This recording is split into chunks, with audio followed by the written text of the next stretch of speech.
Hello, everybody. This is Mark Causey, and I am joined today by Sherry and Steven, and maybe somebody else if they show up. And we are playing the fourth and final session of my first campaign of the Tomb of the Serpent Kings, heavily modified story-wise by me, but just as deadly as you would know if you watched the last session where we lost a brave adventurer to the pits of hell. And that is not a metaphor. So we have Gandhi and Rook and Fisk and Lakshmi in a demon summoning chamber, and I believe that Rook was examining a wall when we last left. So, what's going on?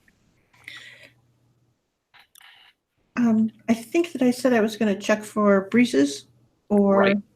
that sort of thing. And I can't remember if we did that or if we just decided that was a good time to stop after the horrors of losing someone to Right. the hell. Yeah, to hell. I didn't rewatch the video, but my memory is that I had you roll and that you were successful.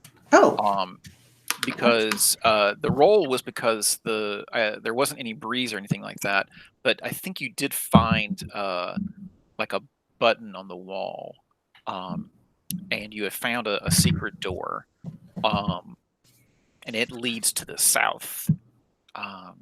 The air is very um, if you well, so you found a button. What do you do? I sort of put my shield up and, like that. And I hit the button just in Okay, case there's some nasty trap. nasty trap indeed.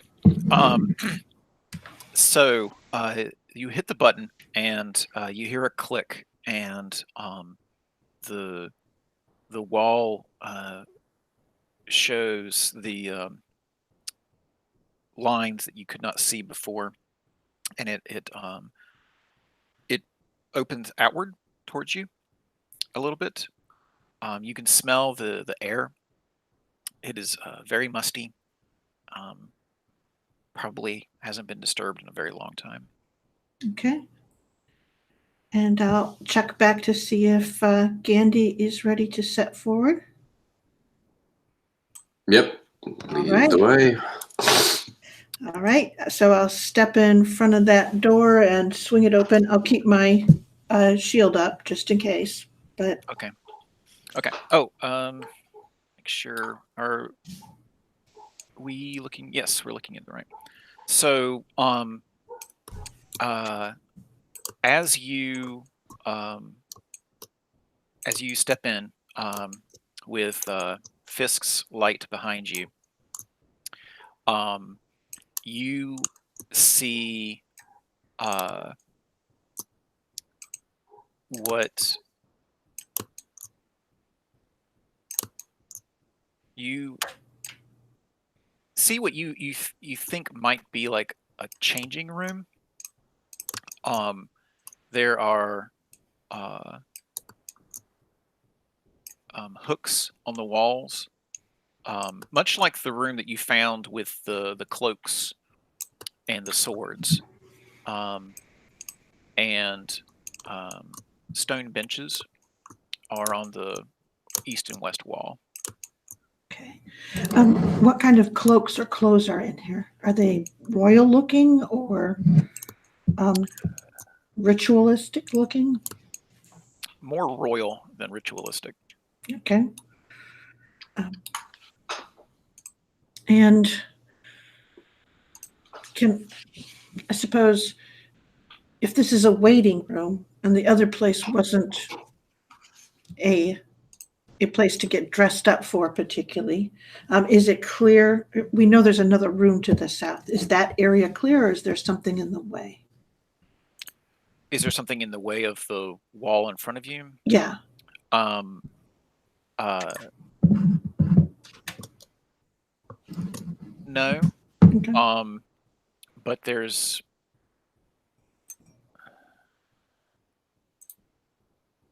it's not immediately obvious how you would open up to the room to the south. Okay. Then I think that we'll look around to see if we can figure out what the purpose of the room is. If there's anything to it. So, do the robes look like they would be sellable? Yeah, no, they look valuable. Okay. So, hand those over to Lakshmi, get her back to doing what she does just to get them more calmed down. Yeah. These look really good, Gandy. These would fit your style a little bit. Hmm. Yeah, I think, I'll intercede as they start to get handed into the bag and start handling the fabric and commenting on the quality of it. Maybe pretending that I, know the provenance of the silk or whatever in my, in the pretentious way that I do. Gandy is, a bit of a know-it-all. Yeah, I'll try one on. Okay. So you feel as you put the robes on, you feel the tiny electrical jolt that you've come to recognize as magic flowing through it. Interesting. Well, I don't actually have detect magic, so I can't. Outside of intuition, I don't have any way to know what how magical these things are. But I mean, this doesn't. It doesn't do anything detrimental to me when I put it on. No. Okay. Well, how Does he look different? Yeah. How do I look? You look dapper as That's what I assumed, but I thought I'd ask. Fancy. Dapper as snake. No, your appearance doesn't change otherwise. Cool. So, it's kind of hard to do this without being obvious, but Gandy, the next time you tell somebody to do something, remind me. Okay. Okay. So Lakshmi has some of these clothes, and Gandy's wearing some of these clothes. Gandy, you find in the pocket of the robe the same ring that Milo had the first session, the royal insignia ring of the Yuan team. Okay. I've had good luck just putting rings on. I slip it on. I'm kind of enthralled by this whole ensemble, so yeah, I put it on. Okay. All right. You have a pretty ring on. Cool. Not on this finger. We'll put it on my index finger. Nice. For pointing. Okay. Excellent. Yeah. So, you guys have your clothes on. Cool. Okay. Well, essentially, we'll bring the torch in and we'll take a look around for anything that might be hidden compartments for more stuff, or buttons to push, or levers, or hidden things. Then before we move on, just because we do have a sense of a room we can't get to. Sure. So, in general, what do you do?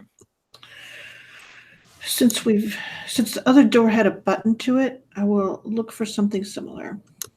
Okay. So you look for a button, and you start where you found the other button, and you don't find anything there, but you check the mirror image, and you do find one there. Excellent. All right then. I will give this a try again because I'm not sure. I have no skills in this. I will put my shield up and push the button. Okay. All right. The seams of the door appear, and the door opens away from you. Oh, okay. And the air smells musty again, ancient. And do we hear anything? You do not hear anything, no. Okay.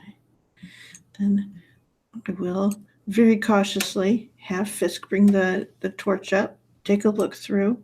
If there's nothing immediately lurking out there to attack me, I'll step in. Okay. Fisk's torch illuminates the room, but the room is brighter than you would expect. As your eyes become accustomed to the gold and the mirrors that are in the room. All right. And you see that you are in, well, the room has mirrors, and well, things seem to be covered in gold, and there is a very large throne in the back of the room, and at first glance, it looks very similar to the throne that you saw all the way back in session 1. Like, that's interesting. Except this one seems to be covered in gold and has jewels. Instead of covered in moss. Moss and engravings, yeah. Yes. So there aren't the engravings on it, or are there? Well, you haven't stepped in the room yet, okay. So it might have those. All right. I will step into the room. Okay. You hear a crunch underfoot, and you look down, and you are stepping on a snake skeleton. Ooh. And the floor seems to be littered with snake skeletons. Little ones, like the snakes to guts kind of thing? Yeah. Okay. So I will be pretty cautious here. And I'll kind of step out and go, hey, a bunch of little snake skeletons in here. I'll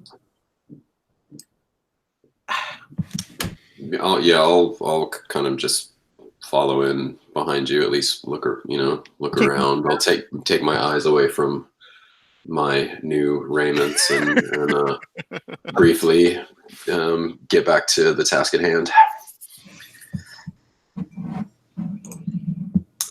How big is this room?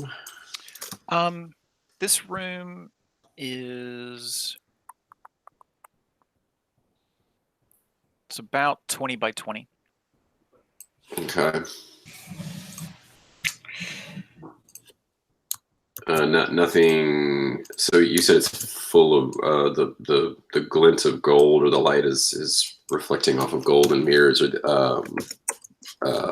is the throne golden? What's all the gold that's making that's reflecting light? So you've got walls and pillars holding mirrors, and you've got the throne. What do you want to inspect? Walls and pillars holding mirrors. Yeah, the throne, I guess. Okay. The throne has what appears to be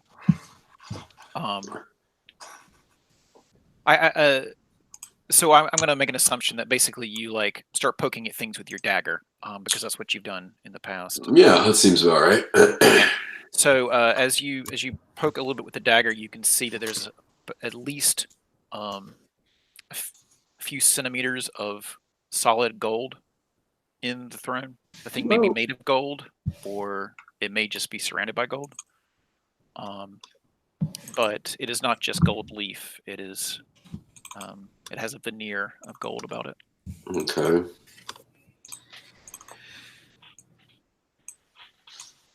Can we see a larger skeleton that maybe the others that the snakes burst from, or? Yes. As you step into the room, I probably should have led with this, but there is a skeleton of a snake person sitting in the throne.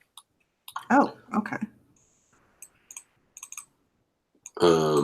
Skeleton only, no Like no clothes lying about.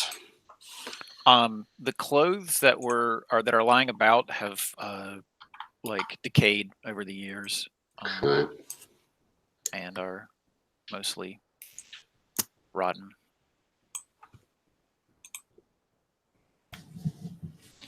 So it looks like there was a coup and the king died by guts to snakes. Yep, seems reasonable.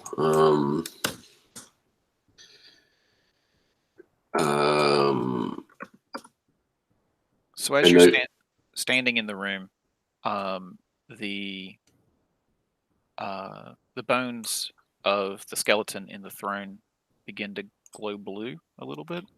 Oh, that's What not do you cool. What do you do? back away slowly. Okay. How about you, Rook? It's undead. Does it look like it's undead? Do I have that sense of evil or undeath? Yes and no. Okay. You have a sense of undeath, but you do not have a sense of evil. All right, then I'll pause, but I will keep my my shield up just to see if it's, how do you say, a ghost that needs to speak its words. It's a very good guess.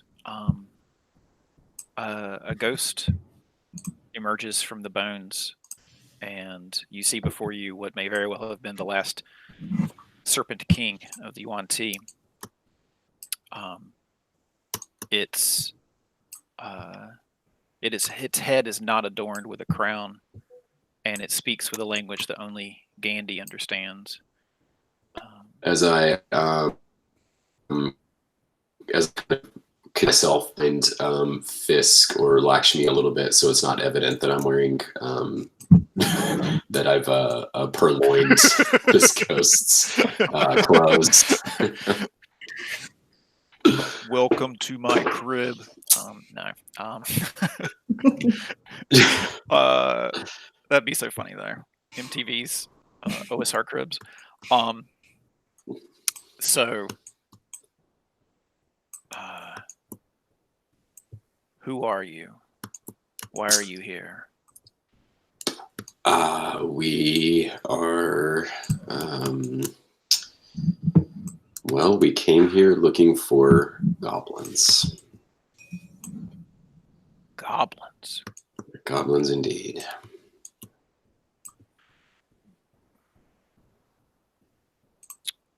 Who are you, if I may be so bold as to ask? Clearly, you are someone of great importance.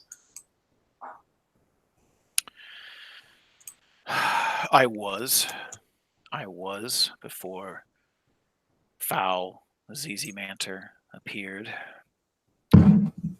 I am the last king of Yuan Ti.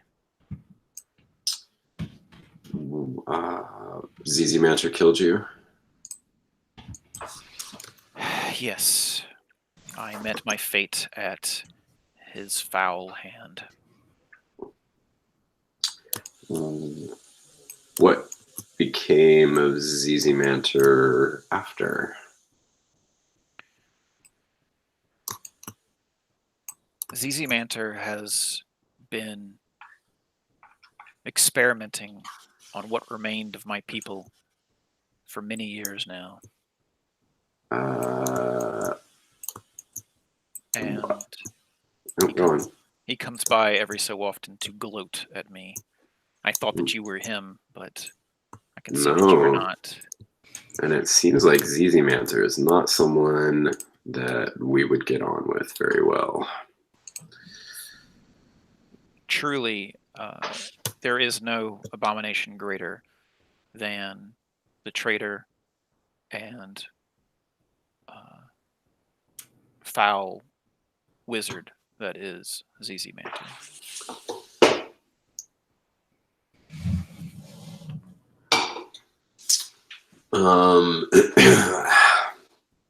Is there a way to defeat ZZ Manter?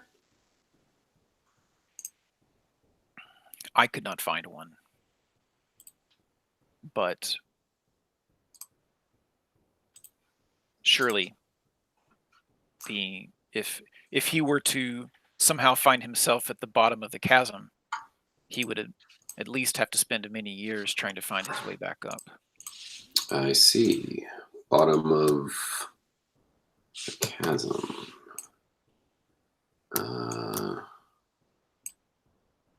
Okay. Do you know where ZZ Mantor? Where is his lair?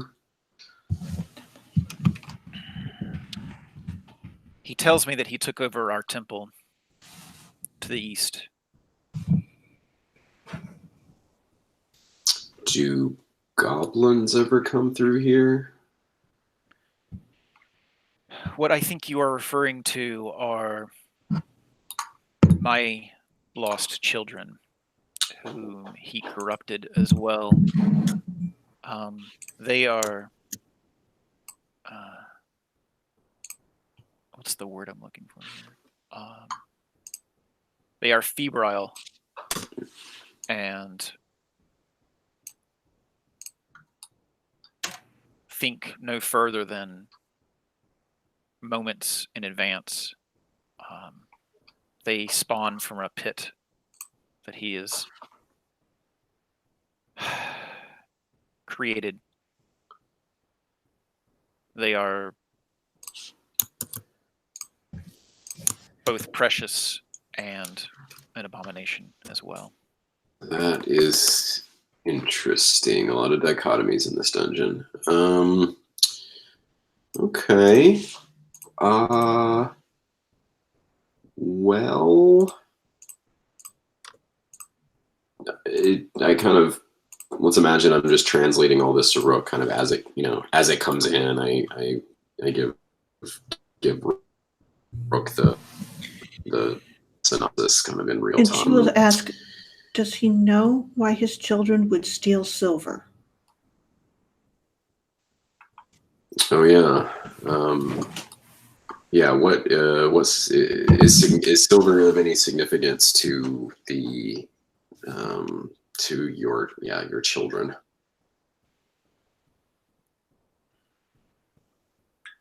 When we reigned powerful and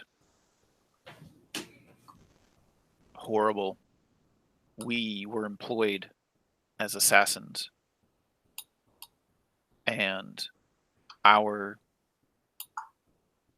the sign that you needed to use to call us forth was leaving out your silver cutlery. We would find this along with your note and assassinate whom you had paid to be assassinated. If they are obsessed with silver, it is some sort of obsession with what used to be.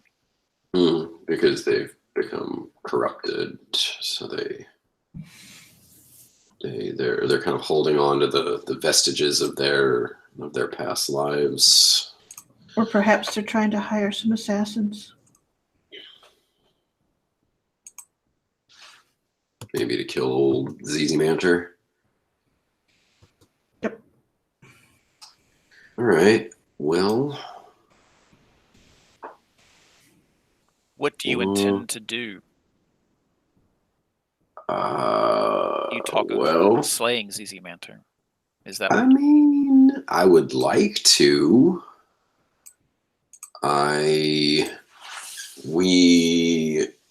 We got hired to investigate the missing silver, and we owe a friend to look into the disappearance of their friend. So if ZZ Mantor gets slayed, I wouldn't be opposed to it, but I'm not sure it's directly on it's not necessarily written into our day planner. And at which point you have said ZZ Mantor multiple times, and I will say to you, I would like to kill ZZ Mantor. He is evil. Okay. So the ghost stares at you for a moment and says, well, let me tell you the two things that I know that you should know. Do not let him put my crown upon your head.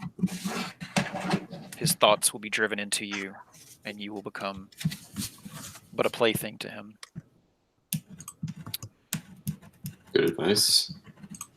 Through this wall to the north, we have bound a demon, and with their name, which I give to you now, Baltaplath, you can command them to destroy one thing. Is that a fact?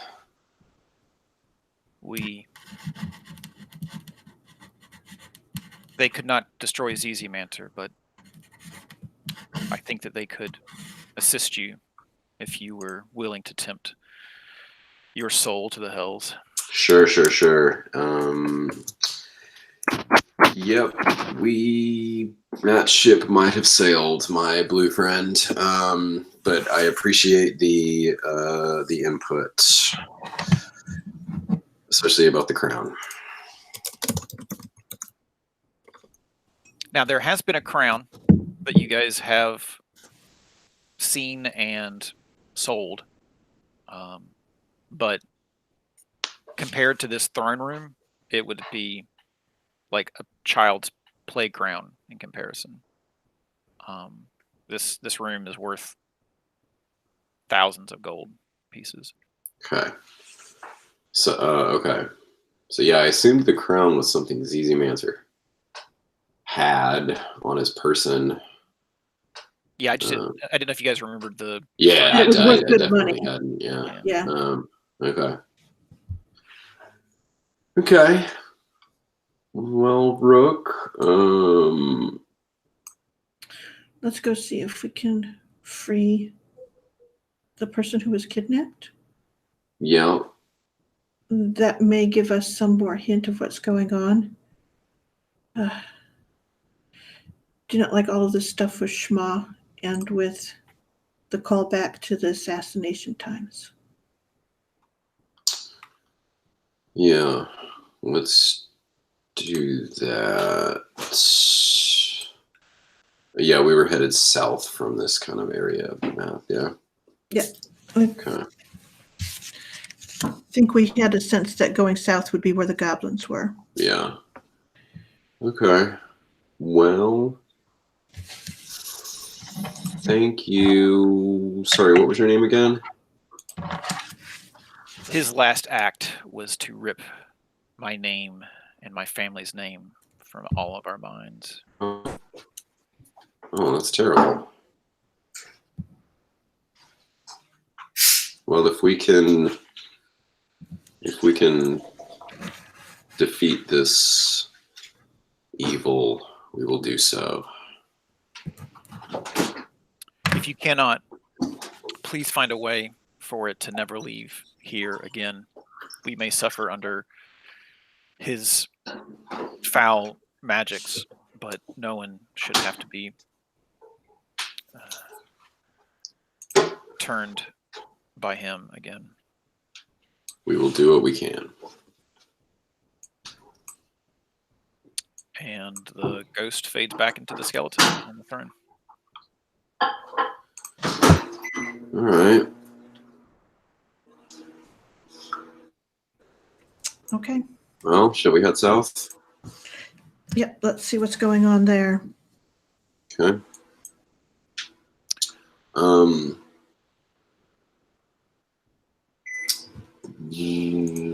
By the way, I guess this is kind of out of game talk, but I have lost all of my spells, so I'm a bit neutered as a character.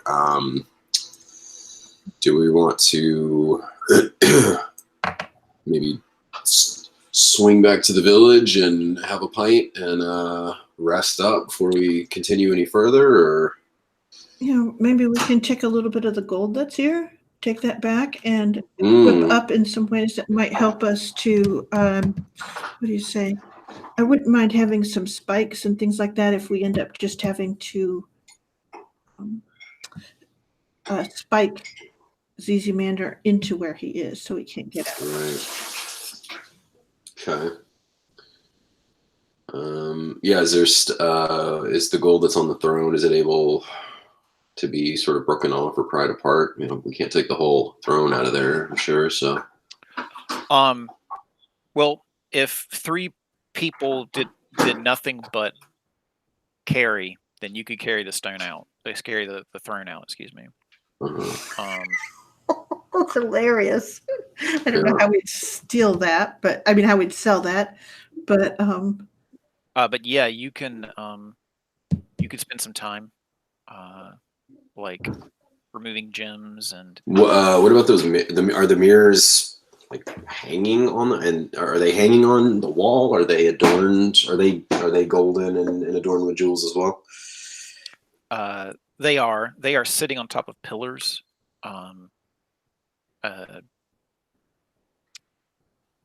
Who knows for what reason? Maybe to walk around and stare at yourself with. But so are those? I mean, can you know? I'm picturing just like a decorative mirror that I could just go grab and you know, totally carry off. Totally.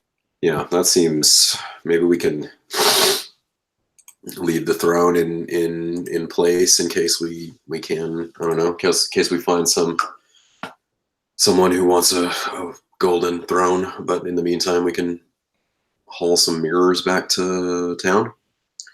okay. Is there anything that suggests the mirrors are lined up to, like, for instance, move a beam of light around or something like that? The mirrors, there are 6 of them, and they are all facing each other. Mm. And are they around with the? Are they like around the throne? No, there are 3 pillars on the north wall and 3 pillars on the south wall, and they have mirrors sitting on top of them, and the mirrors are facing each other. Oh, like there's a line, 3 lines that go down the thing. Okay. That's interesting. Do they look like they've been there all along, or were they more recently placed? They are covered in dust as everything else is here. Okay. And then finally, there's gold leaf on the walls. There was more painting, but some parts were augmented with gold leaf. You could scrape that off as well. Well, we can try taking a couple of mirrors. That's a good idea then. See what happens. Okay. So you guys want to head back to town? Yeah. Okay. So, you grab some mirrors and you head back to town. And did I hold on for just a moment? Check my notes on something.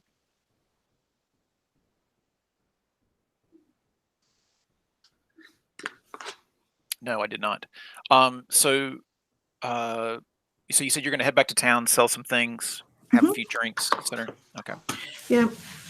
I'm going to actually, with the gold that I get, see if I can get a helmet. And a helmet that, in particular, would not allow anything else to be placed on my head in that way. So if it had a strap, for instance. Yeah, but also like that, the helmet yourself could put anything on top of the helmet either. But yeah, that would be okay. Okay.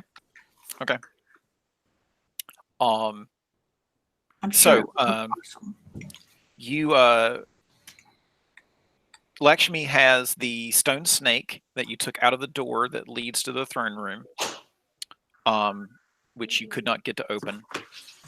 She has a marble altar and 2 gold bowls used in demon summoning, as well as all of the ingredients used for making the circles and stuff like that. And you guys have some royal robes in addition to these mirrors. Is there anything that you wish to keep, or do you want to sell everything you have? Or Are all the royal robes magic? Does he get that same sense from them? Yes, because I mean, it should be obvious to you now that anything that was like woven that has survived into this point, it has to be magical in some fashion. Okay. So we still have the cloaks of warmth. Would it be possible to put the cloak of warmth over the royal robes and hide the royal robes under that? Absolutely. Okay. I might suggest that. I'm making the assumption that we could pay someone to identify what the magic is on them. Sure. Okay. I would say that we would spend that money to figure that out. If On Mancer isn't expecting us to have that, we might be able to get a turn out of him. Let's say, if you tell him to do a thing, then right. Candy, that it would surprise him, and that would give him another second. I like it. Okay. So, you want to identify the robes, Yes. and I'm guessing you're going to identify the cloaks as well, Mhm. since Mm-hmm. you haven't done that Sure. yet. Okay. So let's say you spend a couple days in town, then while these things are being done for you, and you're making your cells and stuff like that. And if you guys want to do the level up thing, we can do that as well. But just one bit of role playing I wanted to do with you. The mayor that spoke to you before, the one that gave you the job about the silver cutlery, um, her name is Kalitha, and she finds you two at some point and asks you, what have you found? You've been there and back a few times. Obviously you have found things that have enriched you, which is fine. I expected that.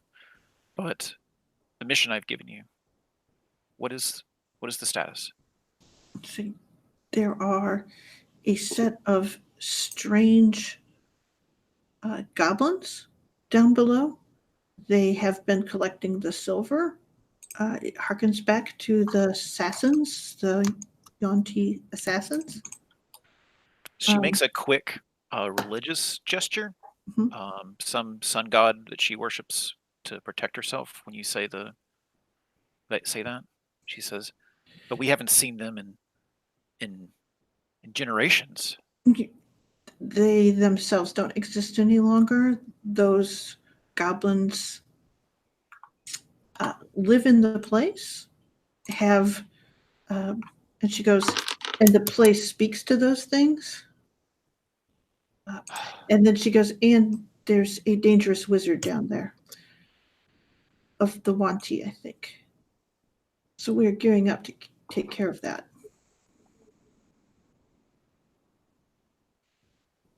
Well, that is certainly outside of what I expected you to encounter.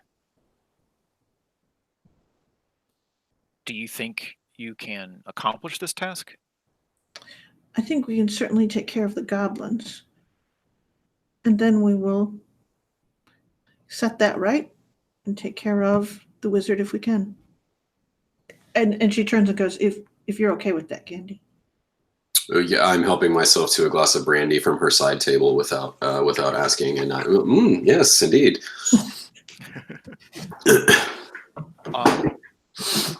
I will reach out to the miners, and if when you are done with the goblins, if you just wish to come out, we will find a way to collapse the entrance and bind this wizard to his earthly home. Oh, all right. Sounds like a good solution. Okay, I will make steps towards that. Is there anything you need from the town? I mean, don't think so. This is Out of normally where character. Is there anything? Yeah. this is normally where adventurers ask for more money. Sure, is there anything that? Oh, Sure. yeah, we're all like, oh, how are we gonna sell this throne? So this is like, um,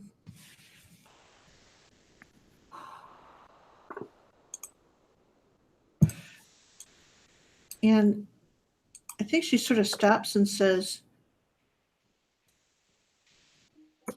I wouldn't mind. And she sort of thinks again. There are trinkets and tokens, the minor magics, almost of stage magic, the puffs of smoke and that sort of thing, ones that have no magic but look like it. Does anyone here have those skills? We have a small theater that employs such things. For the children, mainly. Ah, yeah. And she sort of looks at Gandy and goes, if you've got a wizard, he's always expecting magic.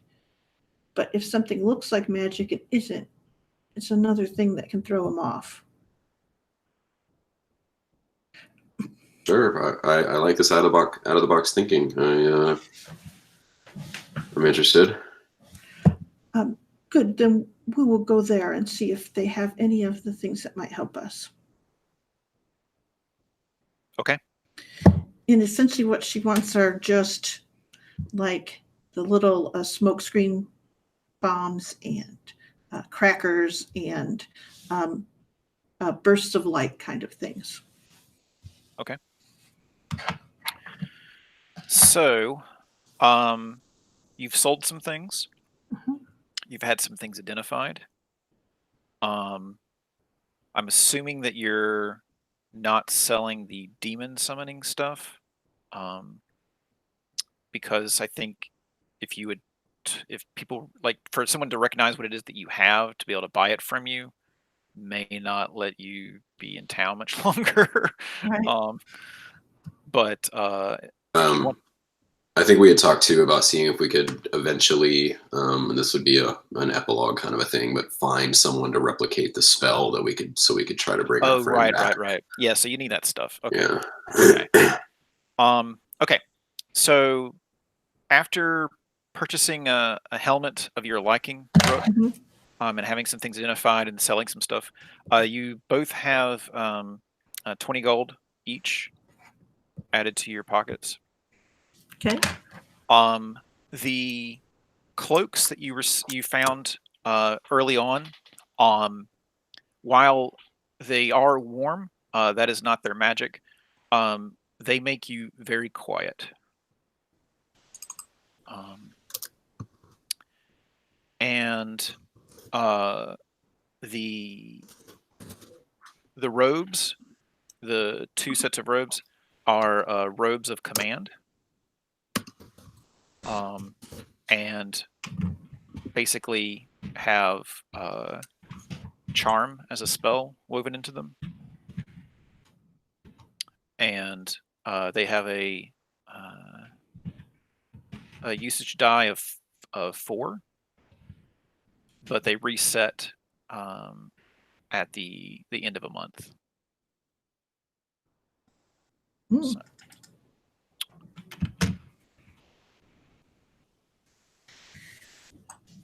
So, you are able to talk to the theater troupe, and they can provide you with all sorts of flashbangs and things. Okay. Lakshmi will carry that for you. She'll put it in a separate bag so that it's easily accessible. And what do you guys want to do? Let's go take care of those goblins first. You're muted. Candy. Steven, you're muted. There we go. I didn't remember how memorizing spells work, so it's a once per day spend an hour. So at some point in this time, I spend an hour in reflection, preferably with another glass of brandy, memorizing some spells for the day. Okay.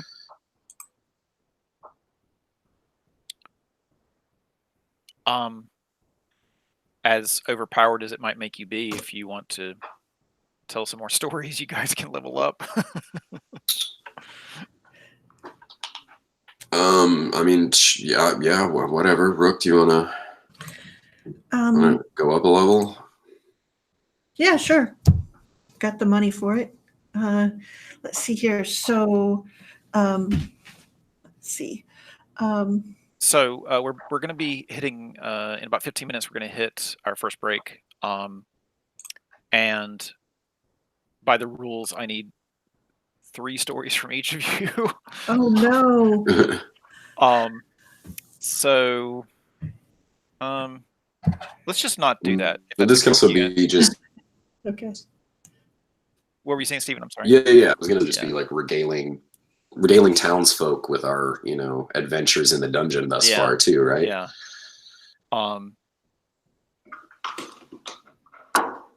Well, anyway, if you want to do that, that's cool. If not, then that's cool too. Yeah, I don't really care. I mean, it's just the potential to add some Hit points. add some to my stats, so I'm not super worried about it. Okay. All right. Well, let's head back into the dungeon. Okay.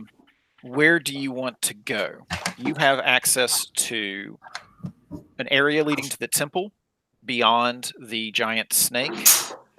You have an area leading to the temple beyond the basilisk, and you have an area leading to the goblins beyond the basilisk. We are obligated to take care of the goblins. I mean, that was our prime directive, so I think that's probably step one, right? Okay. So, I'm going to put you at the bottom of the map that we're currently looking at. Is that cool? Okay, great. So,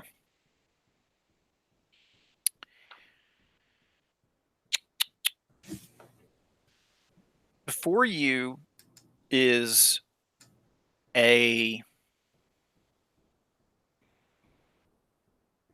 cylindrical piece of stone where the door would be that has an indentation.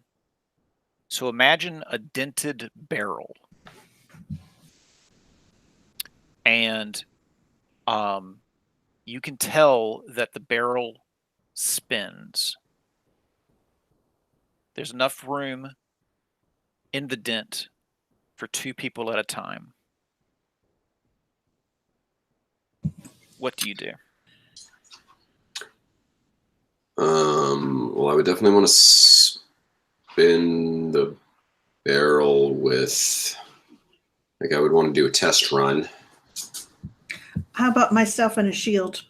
Yeah, or I was thinking just like put a thing, put something in it and see if that thing comes out, put a stone in it and see if that stone is like, I don't know, burned or covered in acid when it swings back around, and then put a person in there. Yeah, maybe a sack with some hay or straw in it or whatever we've got to fill a sack and put that in. Sure, just some bits and bobs from of adventuring gear. Some, I don't know. I'll throw a link the rope in there and we'll spin it around. Okay. Which direction do you spin it in? I pictured right to left, so that would be spinning it clockwise. Okay. So,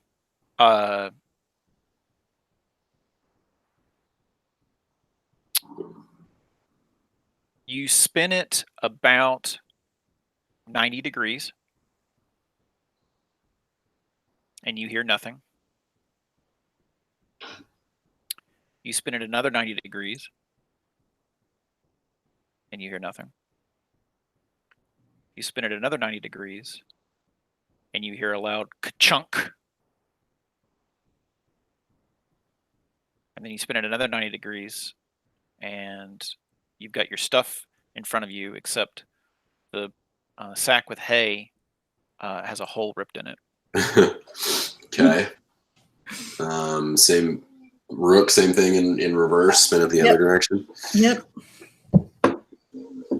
Okay, so you're putting rook in the stone cylinder? No, sorry. I was going to just spin it again with the same stuff inside of it. Just, bits and bobs, and spin it back the other direction.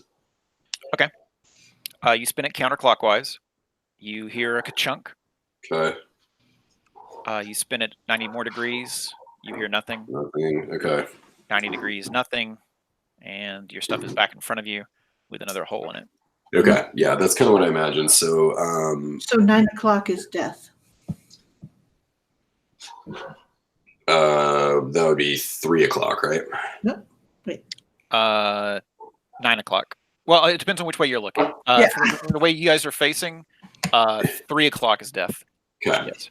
If you're looking top down, 9 o'clock is death. Okay, so in that, I mean, what can we do? Like you get in and I spin you 180 in the right direction so that you don't get ka-chunked, and then you get out and you spin it back my direction, and then we do it on the opposite side.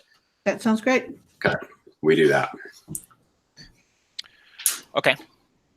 I'll go first in case there's something that will attack. Yeah, and KK, if there's room for 2 people, I'm guessing you can put. Do you have like a stand? What do you call that? Shield. Big shield, not like a buckler, right? Okay, yeah. So yeah, maybe put that up in front of you just in case. Mm-hmm. Okay. So it's a little more difficult to spin when there's an entire rook in there, and as you are spun around rook, at about when you're facing when you've been turned 90 degrees, you see a little another altar with 2 golden bowls. Really? Mm-hmm. So like in the wall, there are those 2 golden bowls? Yeah, there's like a niche. Okay. Well, I'm not going to like put my hands out because I don't know when or actually I can go stop. And if I look in there, I can't see that well. I'm like, there's a niche in here. When you come through, Gandhi, take a torch with you. When we can yell that out to him. Oh, right, because we got to do this with Lakshmi and Fisk as well. Okay. Okay. Sounds good. Okay. And then the next 90 degrees. Either. Okay. So, as you spin around, you see that. Well, I mean, you don't have a torch, do you? So I have my torch. Well, I can have a torch with me. Okay. But I didn't, so now I'm in the dark. Yeah. Okay.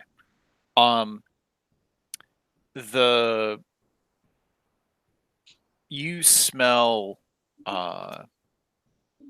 mud and muck and rotten plant material. It smells like a bog. How about that? It smells like a bog. Okay. All right. Do you step off of the cylinder? Oh yeah, because staying on it is a good way to get good gags. So I will step off of it. Okay. Carefully and gingerly, expecting to slide. So. Okay. You as you put your feet down, you realize that there was some steps leading up to this cylinder, and what you thought is the floor is just now chest high mud and gunk. Mm. All right, and I'm like, I'll yell back as it's about 4 foot of gunk in here, so keep what you value up high. I value everything.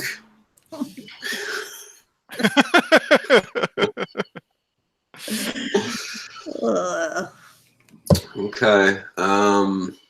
Let me. I'm gonna spin Lakshmi and Fisk through. Actually, logistically, not cowardly, because I feel like Light is probably. I think we probably both realize at the same time that she didn't take a light with her. So we'll send the torchbearers on the other side, and then I guess that would leave me in the dark. So. I'll spin Fisk around so that Fisk can emerge with a light, and then Lakshmi and I can go through together. Now the two people, if they got inside of it, could spin themselves around. Oh, okay.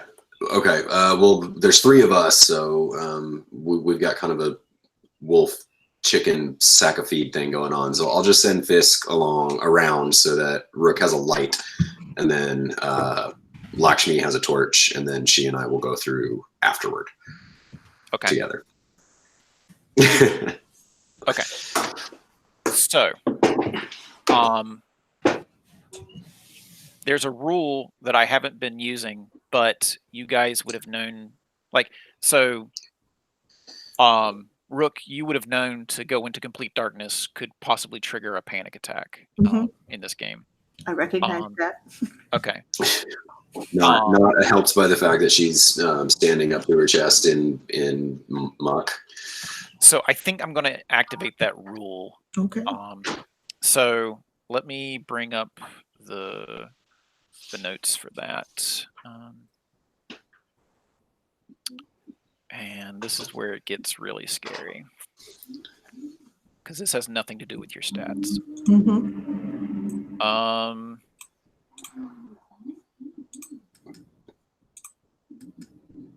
Huh. It's not in those rules. Let's see here. I do roll with advantage to resist panic attacks, though. Okay. I'm in the midst of a move, and I carelessly thought that I could move my book. I've Steven? got my my black book in front of me. I'm not. I thought it was in my rules section, but there is a quick thing in it, I thought. Yeah. Armor, critical, out of action. I think it's like under torches, though. They have the thing about torches and rations or something. Let me see if Google's better for us.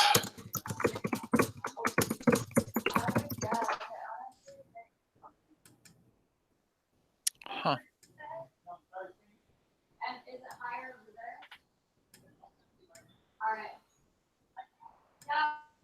Well, I mean, I own the PDF, so let me just go get the PDF.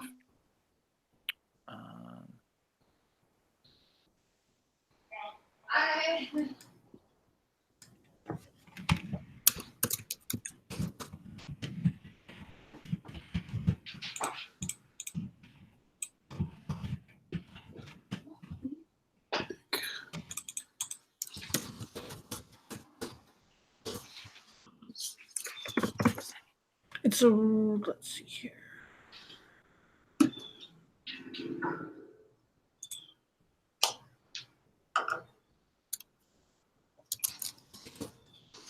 Okay, it's a D6 table. Yep, I found it. Okay. Sorry. All right. If the character ends their turn in a place without a source of light, they must immediately make a wisdom test. Okay. If they succeed, you may continue. If not, then you may panic. So please make an advantage. You said at advantage, right? So I have 2 D20s down there. I'm going to roll those. So I have a 1 and a D10. So I think I did fine because it's roll under, right? Yeah. Both of those are under, and one's a 1. So I don't. Oh, that's critical. So tell me why. What experience have you had that made it so that this was impossible to make you panic? I think that a lot of the war that I fought was, in essence, going through bogs and swamps. And there's a thing of when I know what dangerous bog feels like. It's like when your feet hit the bottom. If essentially that if there's a sort of siltiness, like a certain quality of the siltiness, I know that it's dangerous. But if it's like there's not that sort of gradual sink to it, that you're Right. in okay shape, that you've hit like rock or something solid enough that you don't have to worry about going down further. So essentially when I go in, it's almost like I did this for years. And I recognize that right now where I'm standing, that is the floor. Okay. Cool. So I believe what you were saying before, Gandhi, was that Fisk would go, or that Lakshmi would go through next with Fisk. No, Fisk goes through with a torch. Yes. Lakshmi also has a torch, so then Yes. I stay in the light, and then I send a light to Rook. Okay. So Fisk emerges behind you. Okay, and I reach my hand up to essentially so he can, when he jumps down in, he's got someone to guide him and keep him from falling. Okay. Okay, good. So he slowly descends into the muck, knocking on the barrel as he leaves. Okay, so then yeah, she and I will get in.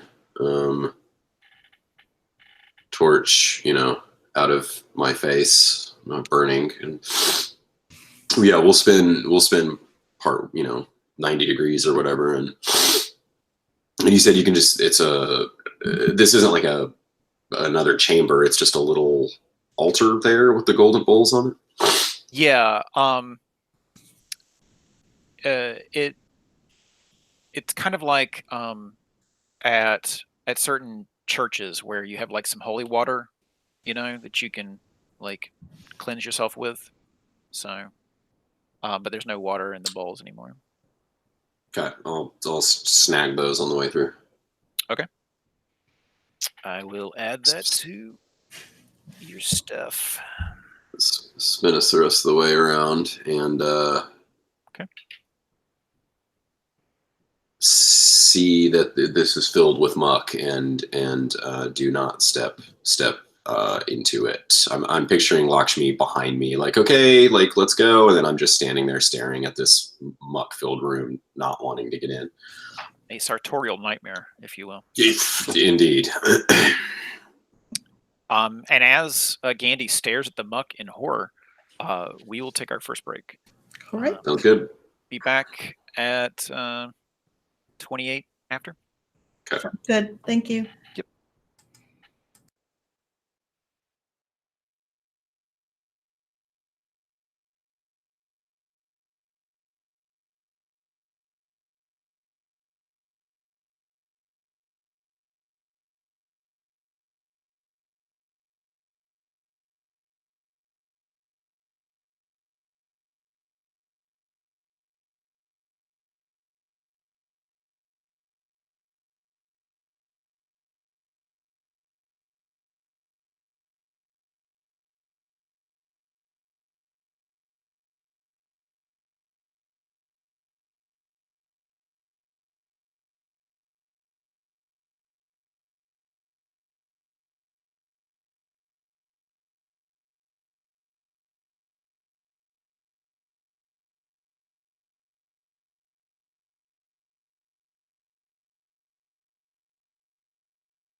Sorry about that. A little bit of a furniture issue for tomorrow, but we will figure that out later. So, um, Gandhi was aghast in horror at the muck in front of him. Do we want to make a panic check for Gandhi? Does Gandhi see any way through this muck without stepping into it? Do you have the spell Walk on Mud? Yes, I do, as a matter of fact. What? It's a cantrip for Gandhi, of course. Right. So there's no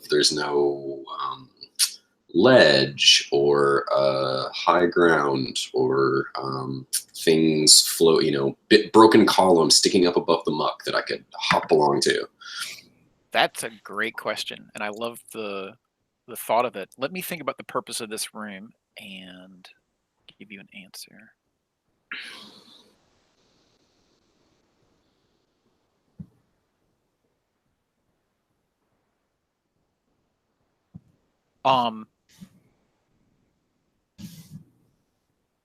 Yeah, as a matter of fact, there are. So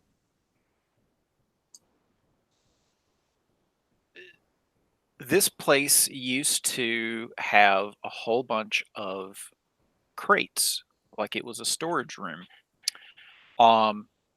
And these crates have been sitting in mud for a while, but the lips of them are above the mud. So with some amount of grace, you could move from box top to box top and remain clean. Well, so I don't know how graceful I actually am, but I would definitely attempt it. Okay. Can I assist by holding my shield up, and he can hop onto that if he misses the essentially? That's so kind of you. I love this. I love this. Okay. And I mean, Fisk and what's the name? Fisk and Lashman can get up on the boxes then after he does too, and travel along that way, just so they aren't underneath the water. All right. This is like the video game The Last of Us. Yes, yes. Which is one of my favorite things of all time. Mine too. Yeah. So we shall talk later. All right, Gandhi, we know that you fall apart the second you hit water. So let's see. How do we want to handle this? So Rook is willing to hold on to the boxes for you, to have her shield out in case you need to make a step. But I'd like there to be some actual danger of getting dirty involved. How shall we do this? When he jumps, he overruns. She can't help him.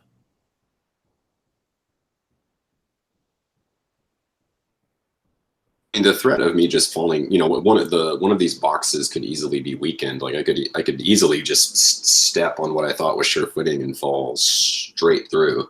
Yeah, I'm thinking about mechanically what I want to do to represent the danger of getting dirty. So what I would like to do is to say that with Rook's assistance, you will be making 3 dex checks. And you will do so at a +4 for each of them. And for one of them, after you've rolled, Rook can put out her shield and give you another +4. Ooh, okay. Okay. And if you can survive 3 checks, then you can get out of this clean. Okay. Whoops. Okay, let's try this. So he's rolling to beat 16? I'm rolling to beat my 12. My dex is 12. Yeah, so you were wanting to roll a 15 or lower. Yeah, so I rolled a 19 on the first die. Number on die without the +4, so it's 23. So I'll put can we save them from that with the? So if Yeah, you rolled that a was- 19 and you were to add your +4 again, That would do it. yeah, because I'd put him at 20. Mm-hmm. Okay, so you step out onto the first box, and you haven't gotten your box legs yet, and you nearly fall off, but Rook's special helmet and shield give you something to step on, and you've made it to the second box Okay. safely. So you've got 2 more rolls of trying to hit 16 or lower, or to hit 15 or lower, excuse me, because you're trying to get below 16. So I rolled a 19 again. Oh, Jesus. Okay. The box collapses under your weight. Okay, lovely. And I'm with that too. I don't just fall muck deep in. Like I go all the way under. Like I'm under the muck, and it's in my hair and my nostrils and mouth, and I'm so unhappy about this. I just come up, just pulling muck out of my eyes, slopping it off my bald head. Oh, I know. Your wig is full of. Yes. Yeah, my wig is probably still down there. This is awful. I'm so sorry, Gandy. Well, yeah. I mean, Is this emotionally the same thing as watching a compatriot be pulled into the pits of hell? yeah, it's not dissimilar. Yeah. It's yeah. A valiant effort was made by Gandy. Yeah. Well,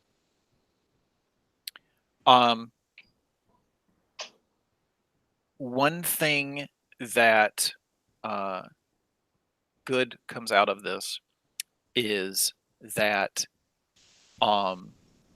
as you came up out of the muck, like a Bond girl gone wrong, you brought up with you in your robes pieces of silver cutlery.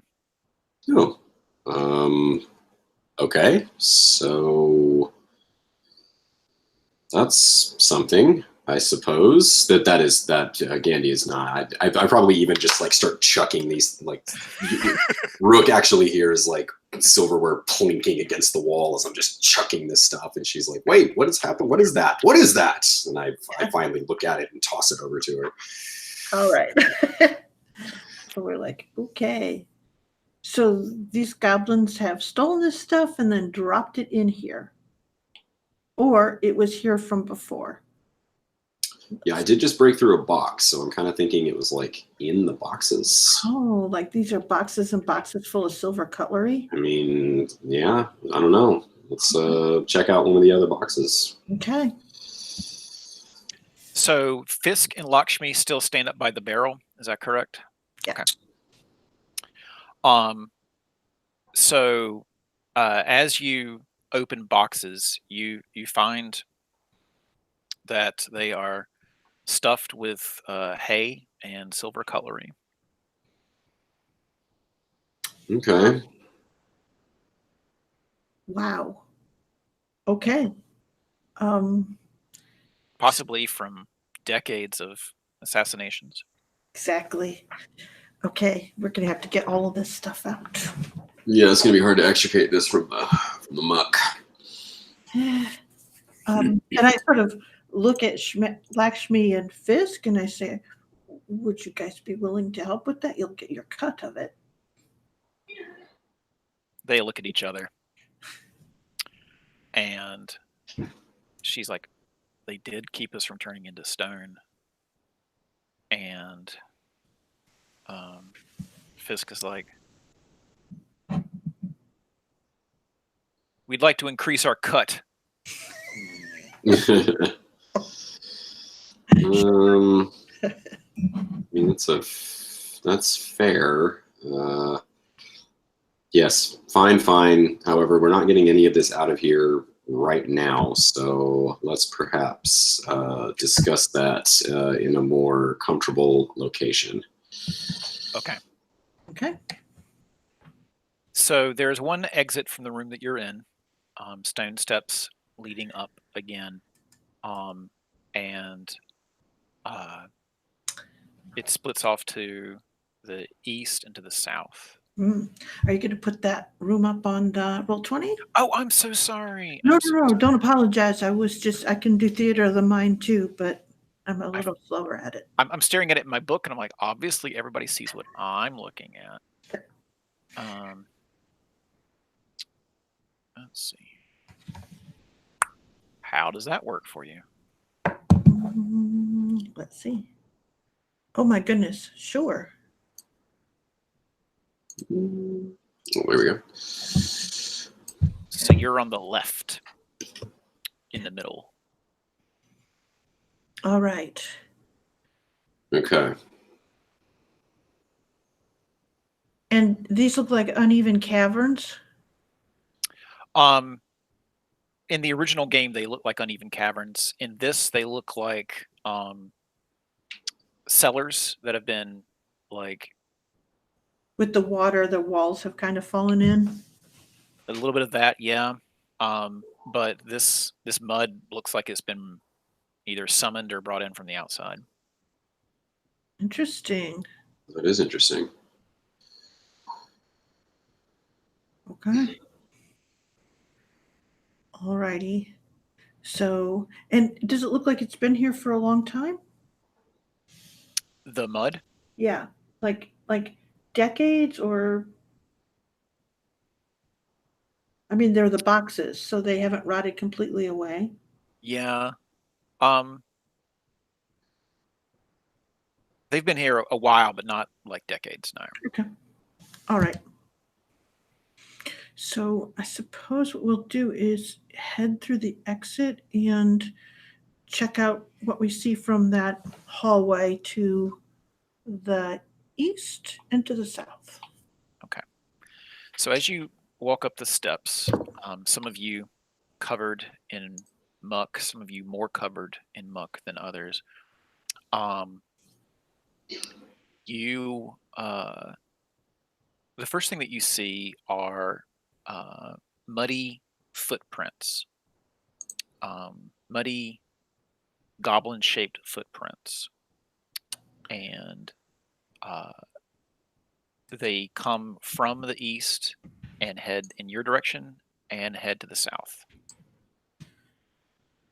Okay, so it seems like it's just this room that has this 4 foot of water. Muddy. It's more mud than water, but yeah. Okay. All right, that's good to know. And so yeah, as we come out, so you say they go to the south, to the east. They lead toward, like they come to you as if someone was walking to you, and then they also head to the south. Then let's go check the south. We'll go back towards their source next. Okay. So, before you get very far to the south, all of you can see that the room that you're heading towards glows with a sickly green glow.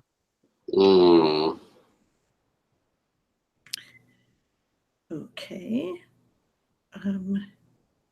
And before you is moss and fungus and the bodies of dead animals, and the things that are glowing are these bloated sacks of fluid hanging along the walls. And as you stand there trying to figure out what it is your eyes are seeing, you see the hand of a goblin on the inside of one of these bloated sacks, like caressing the sack.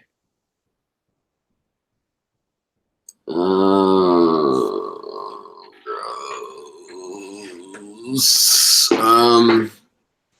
Okay. So they're like goblin eggs. Yeah. Making goblins down here in sacks. I'd like both of you to make a Constitution check. Seems reasonable. Yeah. What is my Constitution? Oh yeah, decent. So where am I? Here we go.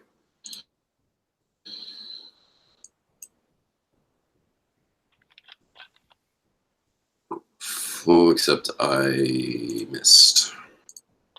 Rolling high today. Okay. I made it by 10. Oh wow. Rook is immune to the horrors of goblins. Gandhi, you are vomiting. Sure, yeah.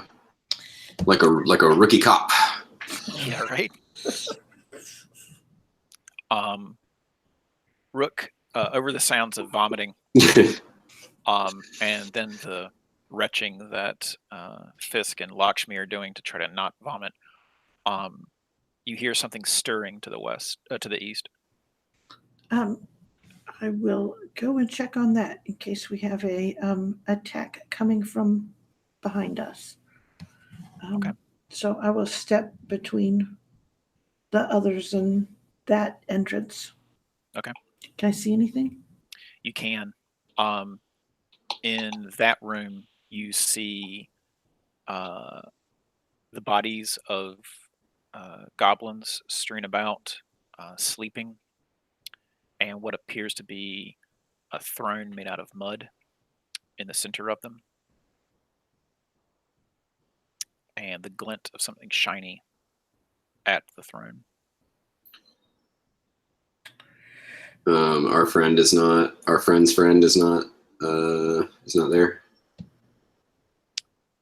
Your friend's friend. The person that we're looking for, the human that got taken.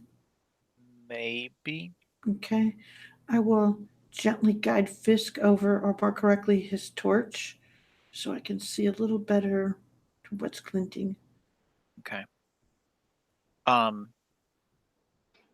What you see in the throne is the body of a human adventurer that has been gnawed on, and on their head looks to be a very expensive crown. And you catch the eye of a goblin that is waking up. I'll stab him. No, no, I'll hit him with my hammer. Oh, okay. All right. Roll damage. Okay. I just need a few more seconds to take this in, so he's disturbing me. So, and is it just roll damage? Yeah. Okay. It's not in no way capable of defending itself. Okay. It's just flat damage, and it's just a damage number, isn't it? Oh, that's right. You do just deal damage number, don't you? Or are you a D6 per target kind of thing? I can't tell. I never did figure that out. So all right, let's take a look at your character. I have like a hit die, and but that's my hit points, right? Those are your hit points, yeah. Yeah. Let me bring this up. So, character classes. You're level 3, I think, right? Mm-hmm. Okay. Playing the Crusader. Alrighty. Your attack damage.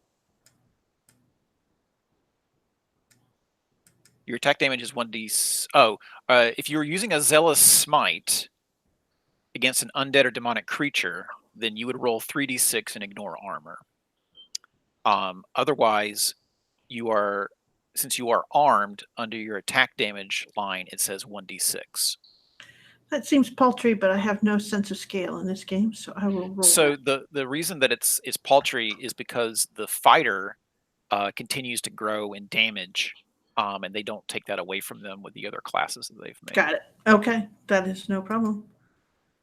So I rolled a 5. Okay.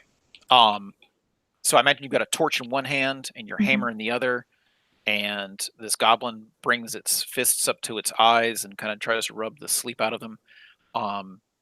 And your hammer cracks into its skull.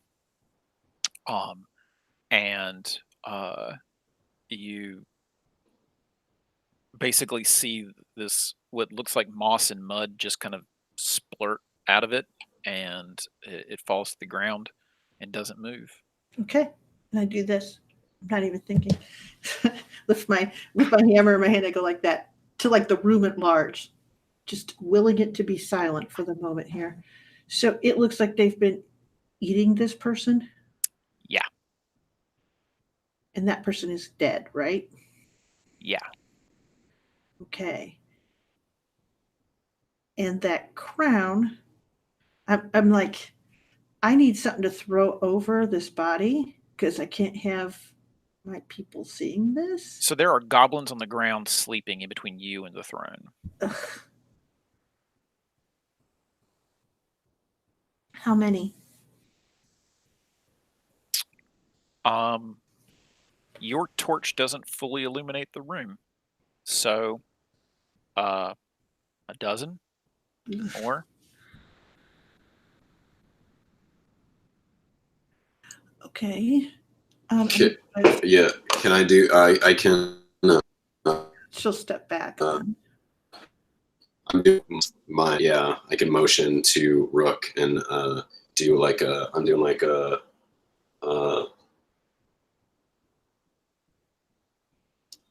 She looks at you like.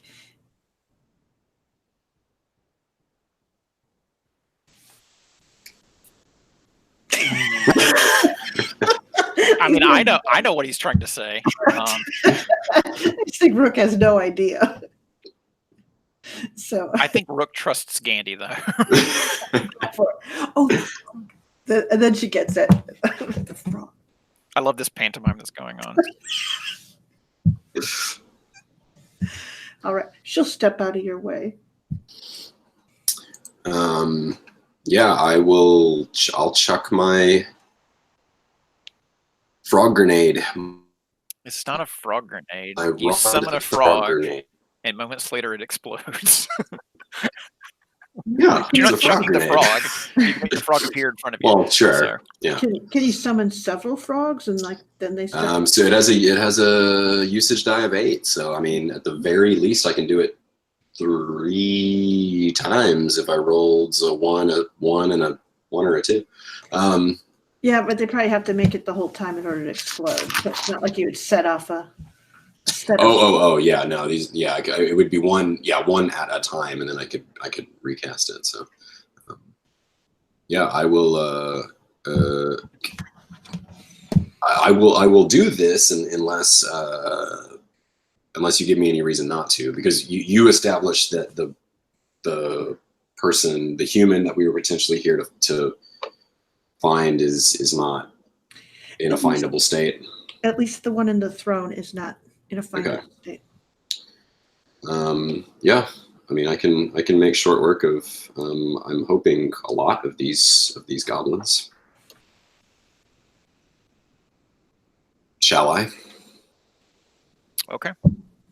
So I can summon it within 30 feet. So I would pick a point, in the center of this room, in the center of this chamber, and do it. Okay. All right.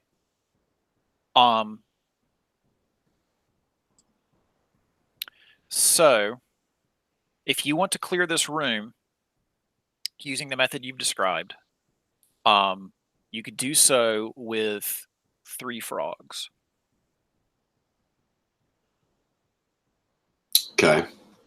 Oh, basically, you can get rid of 1/3 of them at a time. I see. Okay. How long before the frogs explode? Is it like summon one and then summon another, and then can I summon all 3 and then like it goes pop pop pop, or is it like give me a time scale here. Yes. Yeah. Okay. I can do that. Then that. Okay. Oh well, yeah. I mean, I like I said, according to the usage die, this will come off, but I should still roll to just see what the. Yeah. So let's start with your first roll. Roll a Okay, d8. so it's obviously going to be a green die for frog grenade.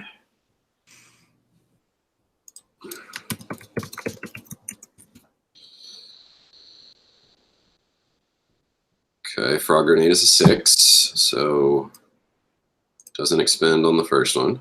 And then get out of the way there. Second one is a 3. Third one's a 7. Okay. You still have all the charges you need to Fantastic. make frogs explode. So, you summon a frog, and it croaks, and then you summon another frog, and they start croaking together. And you summon a third frog, and near the first frog, a goblin wakes up and puts the frog in its mouth. Nice touch. And then the frogs start exploding. Blood and frog bone go flying, and the explosion and impact shred these goblins into moss and mud, and bone, and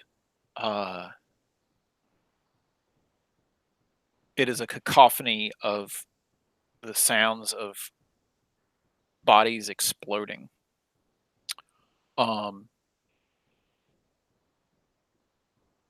And when the dust settles, you are looking upon utter carnage. Delightful. Rook, do me a favor.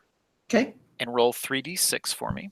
All I would right. normally do this, but I don't like rolling dice. So. That's okay. All right. Sorry, I have one die that won't re-highlight itself, so I'm moving the 3 over here. Okay. I rolled a 6, a 2, and a 5. Okay. Okay. From beyond the room that you are staring into, you hear the sounds of goblins freaking the fuck out. Worth it.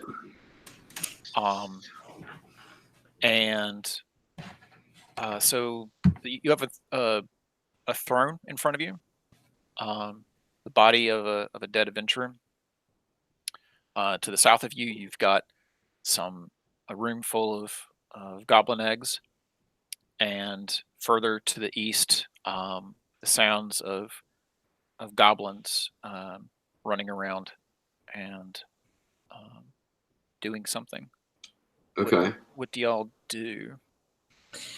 I think that at this point, the thing that's important is to get an eye on the goblins further beyond. So probably walk through the carnage and to the other side with Fisk to look to see what's going on beyond. Okay. Yeah, I've still got my frog maker at the ready, just ready to. And I've got my throw some more down. Okay. Fisk, and you are looking into the next chamber, and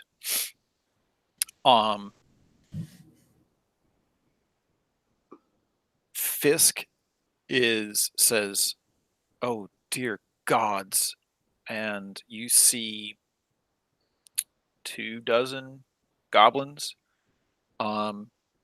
picking up pointed sticks and things, and they look like they're if they had someone to organize them, they'd be preparing for battle, but at this point they're just kind of running around crazed. So I have my shield up, and I'm like, Gandy, let's frog him. Say no more, fam. And I drop another frog grenade into the room. Okay. Roll your usage time. Great. 3. Okay. So 2 things happen.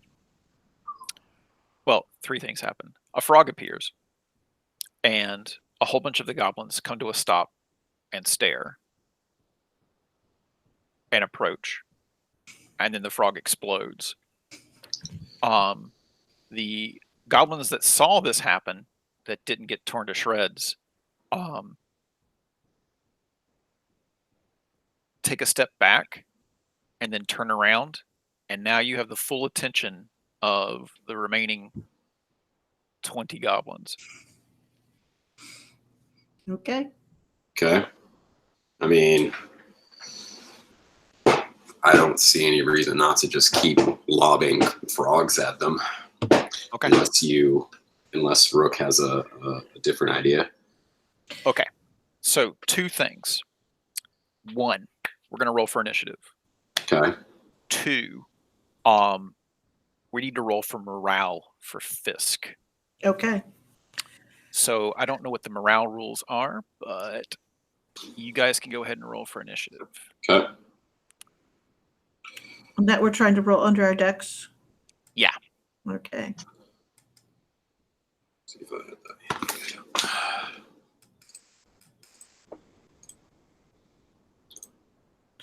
Okay. Just manage it. I rolled a 20. I rolled a Woof. crit fail. Not on initiative, but yeah. Oh, I rolled a D8 by accident. Okay, well, I was always Yeah, good. it'll make it easier. Okay, here, let me re-roll. Whoops. Oh, I made it good. Stephen, go ahead and roll 2 usage dice for the torches in the room. Oh, okay.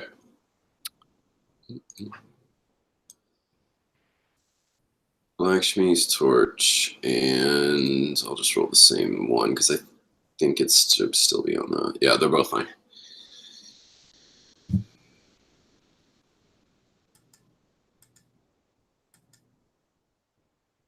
Creature reactions. I think I know what's going on with that.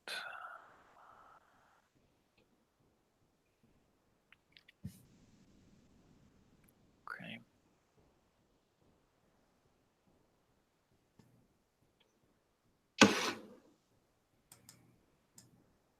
Okay. So the GM tests morale by rolling under the highest creature's hit die with a D12. That's for monsters. Let's see if they have anything for followers, hirers, and retainers. If needed, hirelings have an HD of 1 and are subject to all the normal NPC-related rules, such as morale. So they will stand tall so long as 50% of the group remains. 50% of 2. Yeah. We'll be no, fine. 50% of 4. Oh, 50% of the, okay. Not 50% of the able-bodied adventurers. Yeah, that's a bit of a bit much there. So I will say that, like, yeah, if let's put it this way, both of them will run if both of you go down. Yep. I don't blame them. So now that I know the rules, I'm happy with that. The rules also apply to the monsters. So so it sounds like Rook gets to go first. Okay. So I think that essentially my whole thing is I have the shield up, and my thing is to demonstrate to them what happens if they get close enough to me. So I will knock that first spear aside and smack one in the head. Okay. All right. So roll strength. Okay.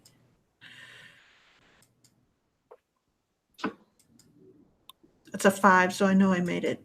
Okay. Go ahead and roll damage. Okay, and that's my D6. Yep. Okay. 6. Oh, okay. Very similar to before.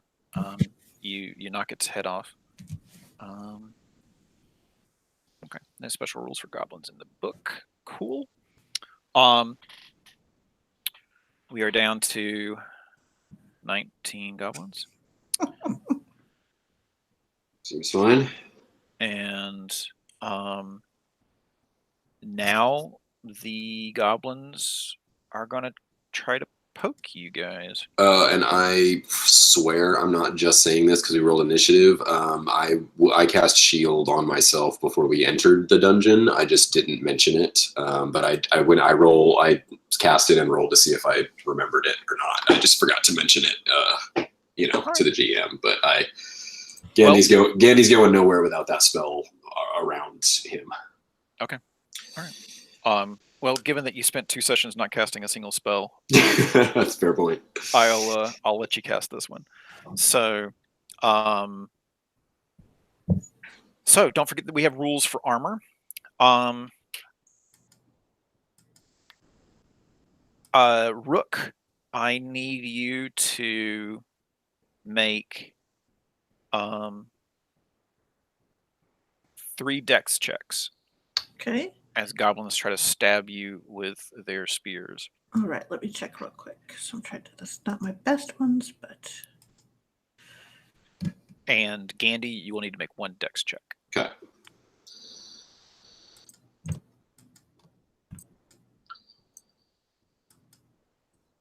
Okay, I make.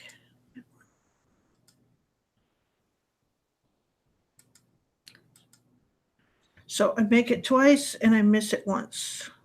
Okay. I missed 19 again. I think I've rolled 19, 19, 20, 19. Wow. On my last Jeez 4 rolls. Louise. Okay.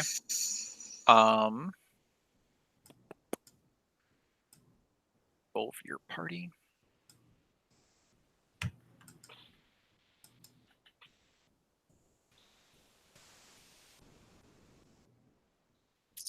Magenta. Okay. Rook, you take 4 damage, and Gandy, you take 3 damage. Let me see how I feel about that. I'm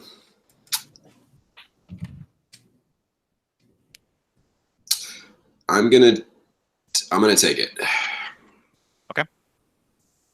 Unless is there like that's half my that's half my hit points. Is there like a rule for that? Am I Not that I remember. debilitated or anything?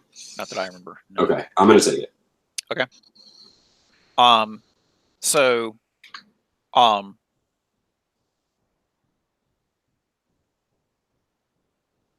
It stabs you in the thigh, Gandy, and as it pulls the spear back, you see a silver knife stuck in your thigh. Right, this again. Okay. And Rook, a fork is bent after it stabs you and falls to the ground. So they're attacking us with cutlery? Sticks with cutlery attached to it, yes. Interesting. All right. And all right, but they are filling the doorway now? yeah, so awesome. That's you guys, yeah, there's 4 of them that could attack you, and the rest of them are just unable to get to you. Okay. Gandy, it is your turn. Okay, yeah. I make a frog explode. Okay. 4 goblins are destroyed. And usage dot. Oops, wrong one. Nope. Good. 6. Still good. Excellent.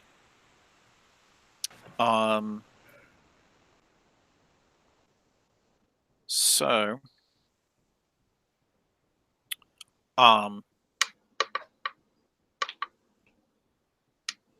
The 4 goblins that are in front of you and that are attacking, they stay where they are, but the rest of them all start backing up and getting much more defensive.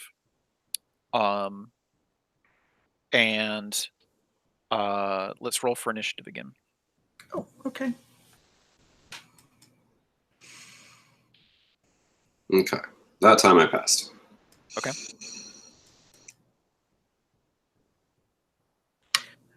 That time I'm slower now. Okay. Okay. Gandy, what do you do? Do you want to attack the goblins directly in front of you, or the mass of them that are like defending? I mean, I have a dagger, and that's is a dagger a dex weapon or a strength weapon? Either, but you still have your. Are you going to stop using your frog wand? Oh, but am I not in the? Wouldn't I be in the blast radius if I attack those things? You would both need to make dex checks. Yeah, I mean, if that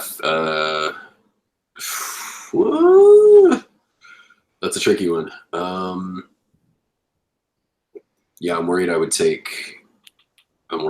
take us all out. I mean, I could mitigate that damage with my shield spell, but And your hat. it's true. That is true. My Kevlar fancy hat.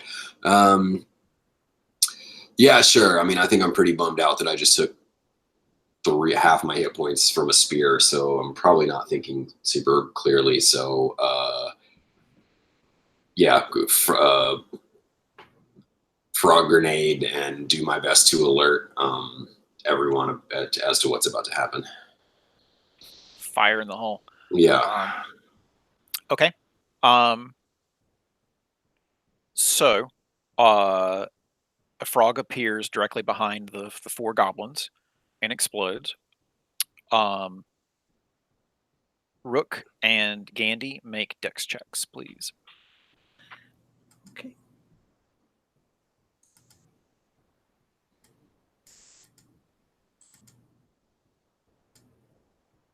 Woot! I just barely made it, but I did make it. I did not, so I'll let my hat bear the brunt of that. I mean, it gets blown off across the room. Okay. And with that act of power, the remaining goblins flee to the north, away from you. Yeah.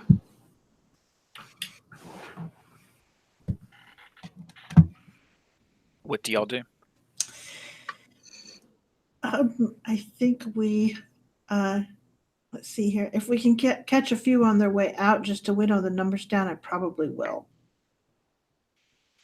Okay, you'll have to run out past the torchlight. Oh, okay. Then, so they don't need any light. No, they do not. Oh, okay. Well, that's good to know. Then I guess we'll take a look around where we're at right now and get things, essentially get ourselves set. I sort of stop and I say to Gandy, I can paralyze these guys. So if we get another 4 lined up in front of us, I can try to paralyze a set of them. Sure. Then you'll be free to frog behind as needed. Sounds good. So in this room are the remains of a fire pit and half-eaten bats and rabbits strewn about, and straw for sleeping on, things like that. Okay. And we checked the other room that we came from already. The room that you came from? The one with the dead human on the throne. Yeah. There are the bodies of goblins. There is a half-eaten human with a crown on their head and a throne apparently made out of mud.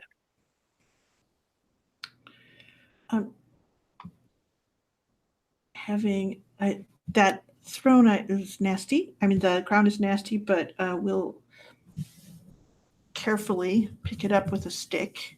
Don't put it on. Yeah, put it in a bag and put it in the bag. Okay.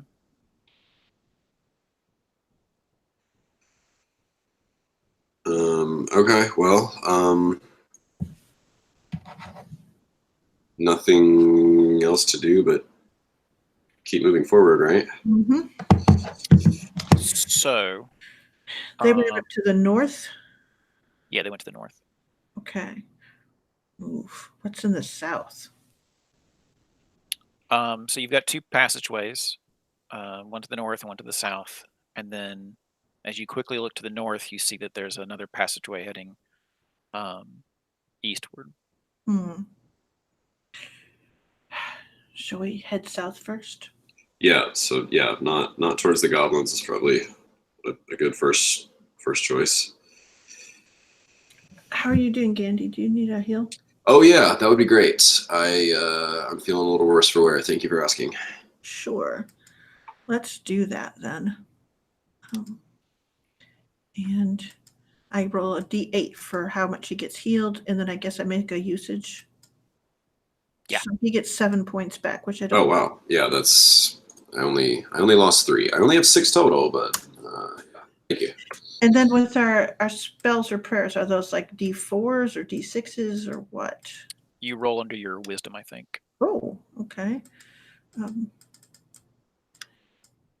So that's weird. Okay, I'm gonna roll, and I rolled a 3 on a d20, so I think I get You to can still use test it. again. Yep. Okay.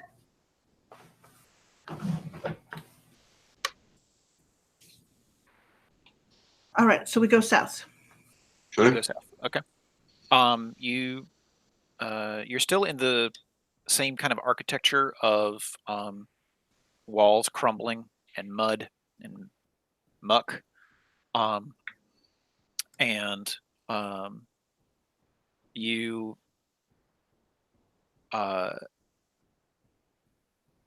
you come upon a chamber, and it heads it has an exit to the north and west, and also an exit to the east.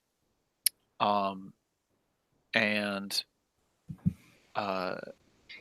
there are 2 spears on the ground, but they are lashed with lots and lots of silver cutlery. So there's just like they could act as a mace or they could act as a spear, if that gives you an idea of what I'm trying to say. Like, Okay. it's all lashed up around this So wooden it's like stick. a big, heavy thing. It's been made heavy by having all the silver on it. Is it in any way more effective than my hammer? No, it'll fall apart after a couple of strong Okay. hits. We'll just let Lakshmi pack those up then. Okay. So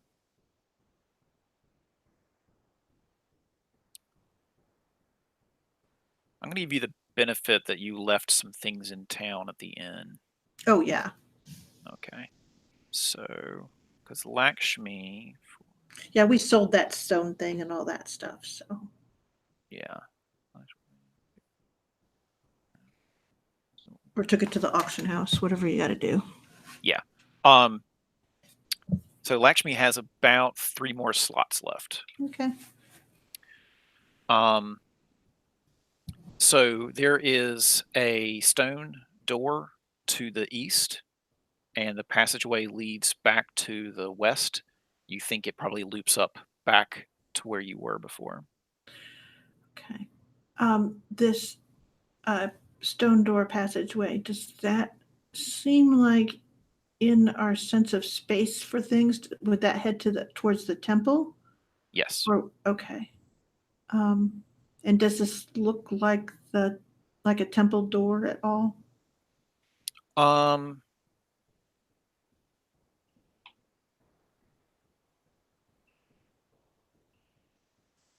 Let me just double check. So yeah, since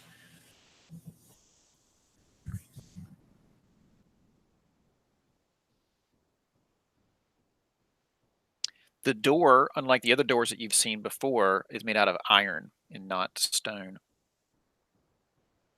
Interesting. And we haven't seen any other doors like that, huh? No, you have not.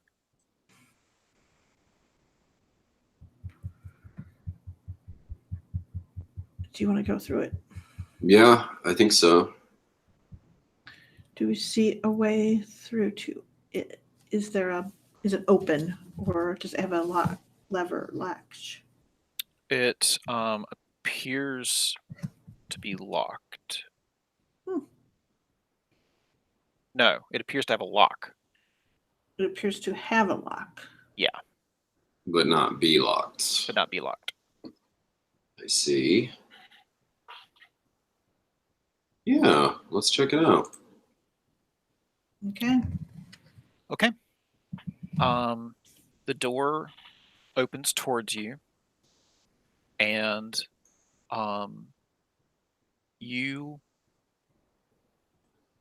see a carved dome hall, and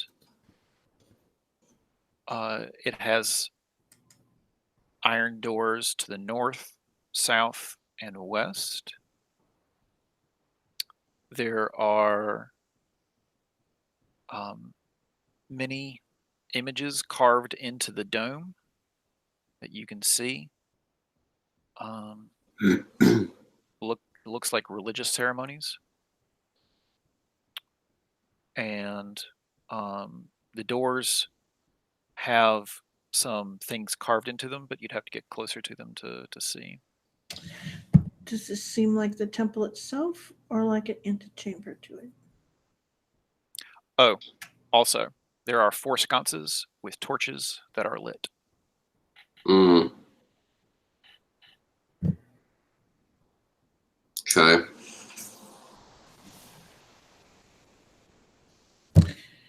Okay. Yeah, I'm thinking this is the way to the temple.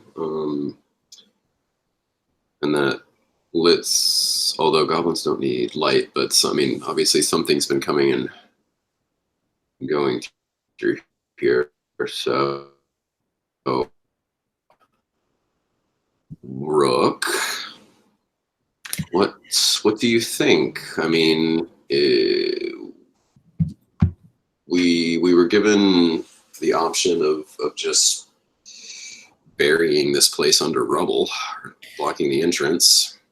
She goes, yeah, we need to finish off the goblins. So she sort of goes to step back, say, we will come back. Now, this lock that we have, what sort of control do we have over it? Like, can we throw the bolt? Is that what it is, or? If you could pick the lock, yeah, you could lock it. Oh.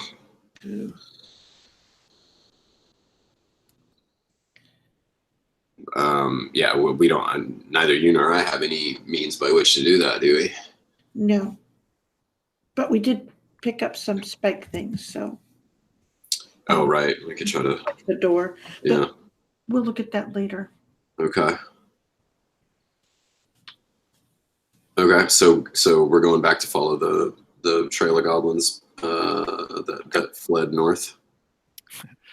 Yeah, we're having to flip back and forth here. Cool. So, you head to where the goblins were fleeing, and in the chamber above where you saw them, like the way you saw them flee the first chamber that they were moving into,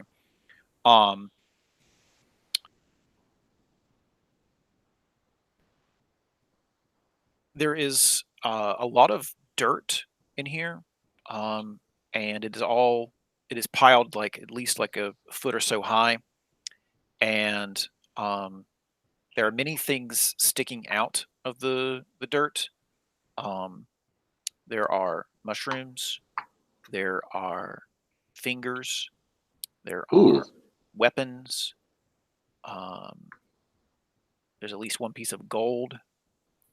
And one thing that catches your attention, Gandy, and given your background, I'm not going to make you roll, you see dungeon cucumbers. Ooh. Now, they're pretty rare. They require like this exact scenario to grow really well, dark, mucky. Full of human remains. Yeah. They are tasty when properly prepared. In addition, if you mix them up in a pot in a particular way, you can make a salve that will turn someone who's been turned to stone back to flesh. Oh, very nice. Okay. Yeah, I'm absolutely grabbing these things. Okay. Do y'all want to go through the weapons and all that, or Sure. okay. Rook, roll 2d10 for me. Okay. That's what I don't have, so.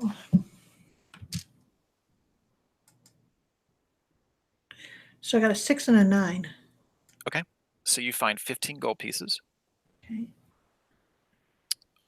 Fisk finds a ruby, very large ruby. I'm sorry, Lakshmi does. Fisk is torch bearing. And let's roll for the torches again, please. Okay.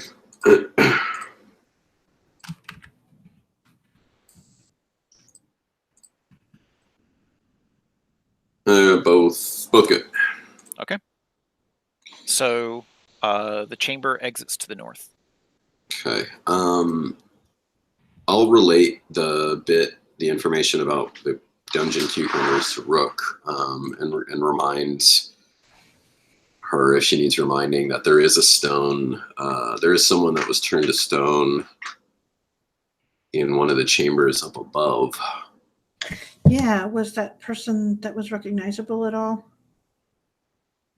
They were the one holding the flamethrower. I don't remember who they were in relation to Shishimanter. They were one of the Yuan Ti, the wife of the guy who wrote in blood on the wall. I mean, I'll just go ahead and tell you that. I don't remember if I gave you all those clues or not. I think he apologized that he did that to his wife, but. Huh. Okay. Well, we could go and, yeah, we would have someone who at least knows what's going on. Yeah, I didn't know. I mean, or they would just, try to kill us immediately. It's probably a toss-up. Okay, well, for now, let's keep tracking down goblins and see where that leads. Okay. As you head north, you see a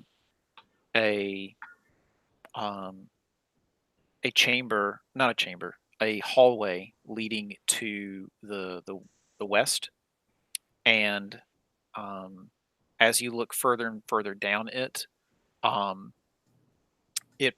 you see muddy footprints, but it becomes less and less mud covered as you go. It is heading downward at a slight slope and goes on for a very long time.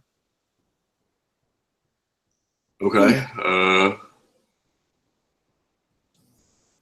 Seems like the place to be. Yeah, we'll go and track down where it is. This might be where they're coming in and out from. Okay. You follow the hallway for a while, and let me just double check. Yeah. So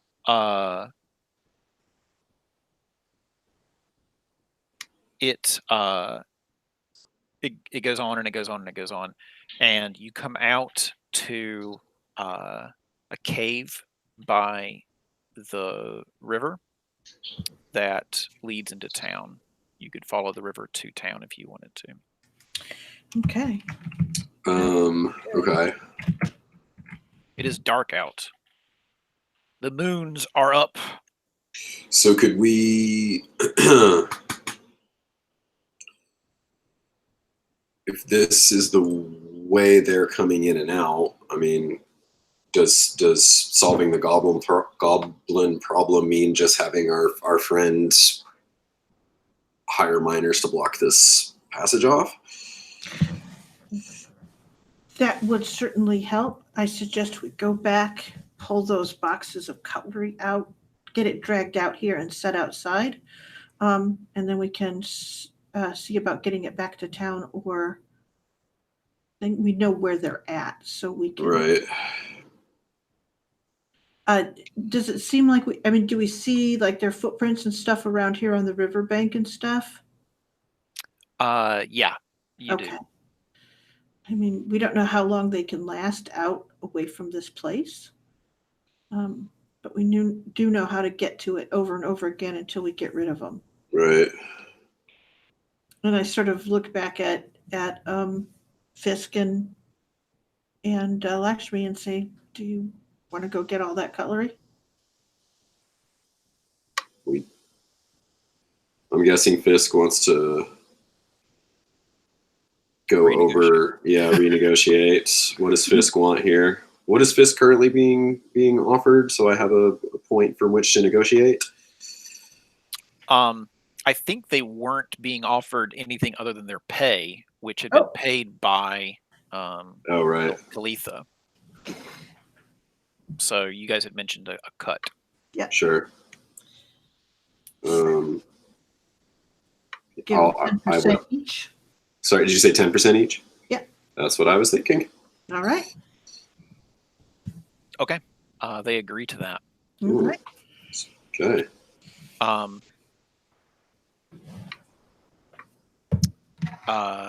Actually, let me rewind that for just a second. Gandhi, do you propose this, or Rook, do you propose this? I would, for sure. Okay. They accepted a little bit too quickly. Whatever. I'm fine with it. Okay. So they are going to head back in and start dredging the room.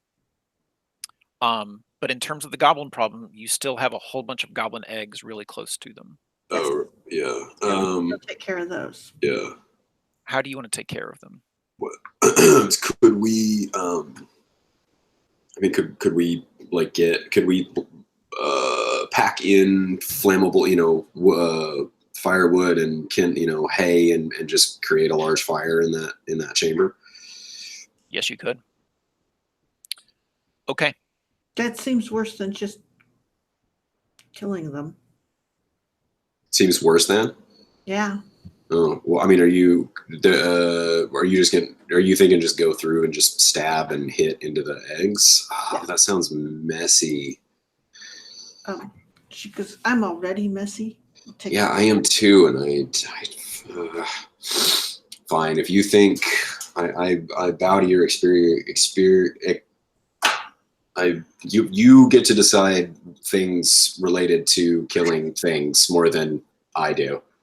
Okay. All I know is if one has to do a mercy killing, don't use fire. So yes, I will go and put these little sacks out of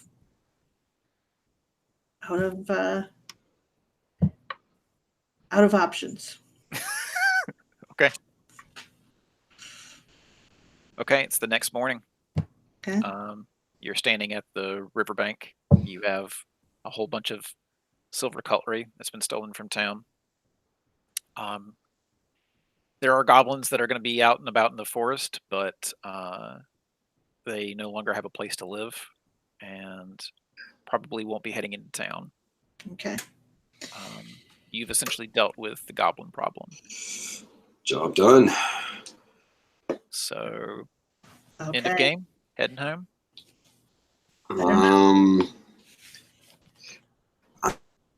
I mean, I think Andy feels ill-equipped to deal with super wizard, especially with just you and I. But I don't know. I could maybe be convinced otherwise. I think one of the things that that is an interesting problem is, why don't we go back and make that cucumber stuff, wake up the Yuan Ti, and essentially go, we're going to seal this place up. You can come with us, and we will plan to come back and destroy ZZ Mander, but we need your knowledge. Oh yeah, okay. So kick that can down the road a little bit, lock Yep. ZZ Manter up, and then Yeah, and essentially seal this place up so that he can't get through, and we'll use. rally our troops and. Mhm. Okay. I'm into that idea. All right. And we will literally go and get some rogues or lockpicker people to like do the locks and do that stuff like all the way through. We'll ZZ, we'll essentially wake up the Yuan Ti and have Gandhi talk to her real fast before she can kill us, and see if we can work the deal. We'll even take her to talk to the king if that helps at all. And then we will seal this place up top and bottom. We'll take the miners and essentially drop the top. We'll bring out the throne so that we can fund ourselves, and that's what our 10-year plan will be about. Perfect. Okay. We have enough cutlery to fund our. Yeah, we're building a cutlery empire here. we're probably going to run into some inflation issues vis-a-vis silver value, so Right. we're going to have to dole this out slowly. Exactly.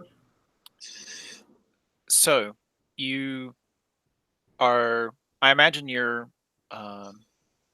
warming some food over a fire, and you're talking about your plans, and the four of you gather things up and head back into town. You hire some